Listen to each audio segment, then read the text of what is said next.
Alors, se lancer sur YouTube, on a tous un peu cette image en tête, non? Il faudrait tout quitter, son job, sa vie, pour avoir des journées entières à consacrer à ses vidéos. Et si tout ça, c'était juste un mythe? C'est exactement ça, l'idée reçue. Cette petite phrase qui sonne comme une vérité absolue et qui en fait paralyse énormément de créateurs avant même qu'ils aient commencé. C'est une croyance vraiment tenace. Mais la vérité, c'est que cette idée, elle est complètement dépassée aujourd'hui. 10 000 € par mois, voilà de quoi on parle. Un chiffre qui, on est d'accord, peut changer une vie. Et le plus fou dans tout ça, ce n'est pas le résultat d'un travail de forcené, 24 heures sur 24. Non, c'est le résultat d'une activité menée en parallèle d'un emploi à plein temps. C'est vraiment la question qui change tout.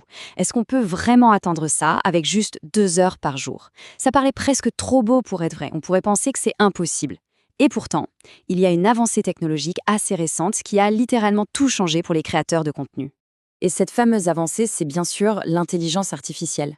L'IA, attention, on ne parle plus d'un gadget de science-fiction, loin de là. C'est devenu un véritable allié, un outil concret qui est en train de révolutionner la création de contenu. En fait, c'est ce qui rend le succès sur YouTube possible, même quand on a un agenda super chargé. Regardez bien ce tableau, le contraste est saisissant. Avant, pour automatiser une chaîne, c'était un vrai casse-tête. Il fallait être un peu manager, un peu recruteur, un peu gestionnaire. Bref, il fallait jongler avec 5 ou 6 métiers différents. Aujourd'hui, avec l'IA, tout est simplifié. Le point crucial, c'est qu'on ne gère plus des gens, on gère un système. Et ça change absolument tout. Mais attention, il faut bien comprendre une chose. La technologie ne remplace pas le créateur. Au contraire, en fait, elle le libère de toutes les tâches qui sont lourdes, répétitives, celles qui n'ont pas beaucoup de valeur ajoutée. Et ça permet de se concentrer sur la seule chose qui compte vraiment, la seule chose qui fait toute la différence, la vision, la stratégie. Bon, ok, tout ça c'est bien beau, mais concrètement, comment ça se passe, comment ça marche ce fameux système de 2 heures par jour? Allez, on va voir ça en détail. Voilà, on est au cœur du réacteur. L'idéation. C'est vraiment la pierre angulaire de tout le système. Mais pourquoi c'est si important? Eh bien, c'est simple. Une idée géniale, c'est déjà 80% du succès de la vidéo. Elle va répondre à une attente, piquer la curiosité, elle a un potentiel viral. À l'inverse, une mauvaise idée, on peut les mettre le meilleur montage, la meilleure voix off du monde, ça restera une mauvaise idée. C'est vraiment là que tout se joue. Et ce tableau, il illustre parfaitement la nouvelle répartition des rôles. Regardez bien la colonne de droite. Le temps que le créateur passe sur les tâches d'exécution est quasi nul. La plupart des choses sont soit automatisées par l'IA, soit déléguées à ce qu'on appelle un assistant virtuel, un AV. C'est tout simplement un freelance qui, à distance, va gérer toute la partie technique, le montage, la création des miniatures, la mise en ligne. Le résultat, c'est que le créateur, lui, peut se consacrer à 100% à son rôle de stratège. Ok, je sais ce que certains peuvent se dire. Tout ça, c'est de la théorie.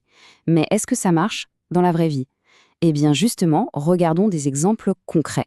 Des personnes bien réelles qui appliquent ce système aujourd'hui avec des résultats assez incroyables. On va commencer avec Tano. Tano, il est consultant en Big Data en Espagne. Donc il a un boulot de 9 heures à 19 heures, un job très très prenant. Franchement, c'est le profil type de la personne qui pourrait dire « Désolé, mais moi, je n'ai absolument pas le temps pour ça ». Et pourtant, Tano génère 10 000 € par mois. Oui, par mois. Et attention, ce n'est pas un one-shot, un coup de chance. C'est un revenu constant qu'il tire de 3 chaînes différentes. Et ce revenu, il est 3 fois plus élevé que son salaire de consultant. C'est ça, la puissance du système. L'effet de levier, pas le nombre d'heures travaillées. Et Tano n'est pas un cas isolé, loin de là. On a aussi Reed, qui est consultant à Singapour, encore un secteur ultra compétitif, un environnement très exigeant. Son résultat, plus de 100 000 $ de revenus. Et le plus impressionnant, c'est qu'il a fait ça en seulement 6 mois.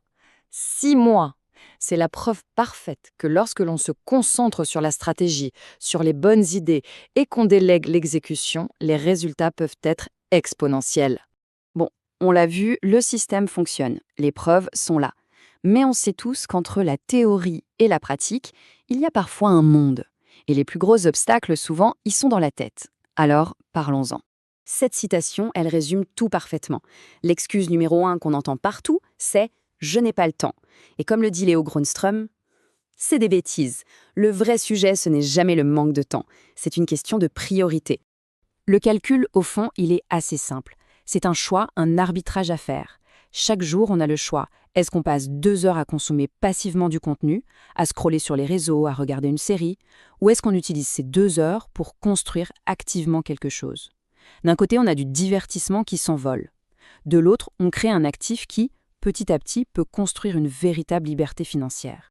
Et ça nous amène logiquement à la question suivante, la question à 1 million d'euros. Ok, mais à quel moment est-ce qu'on peut se sauter le pas? Quand est-ce qu'on peut quitter son job en toute sécurité?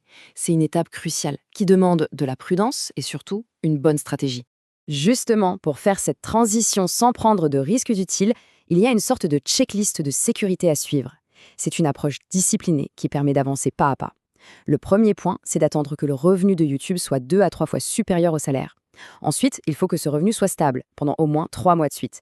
Et enfin, le plus important, c'est d'avoir un matelas de sécurité, d'avoir mis de côté de quoi vivre pendant 6 à 12 mois. C'est la prudence qui paie.